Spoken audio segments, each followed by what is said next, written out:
এই দোয়াটা শিখে নেন, ইনশাআল্লাহ আপনার জীবনের সমস্ত সংকট কেটে যাবে।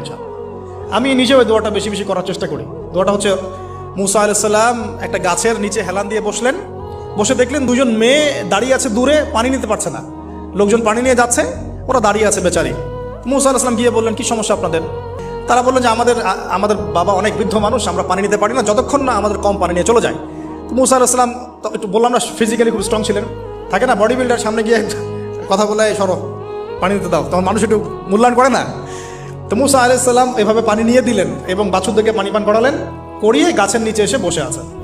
বসে বসে তিনি দোয়া করছেন, এই যে দোয়াটা তিনি দোয়া করছেন, রব্বি, একটা নেক কাজ করলেন, নেক কাজ করলেন না, মানুষের উপকার করলেন, নেক কাজ করে এসে গাছের নিচে বসে দোয়া করছেন, আল্লাহ এখানে তো আমার খাবার পানি বাসস্থান কিছুই নাই, আমি কি করব? রব্বি ইন্নি লিমা আনজালতা ইলাইয়া মিন খায়রিন ফাকির, রব্বি ইন্নি লিমা আনজালতা ইলাইয়া মিন খায়রিন ফাকির।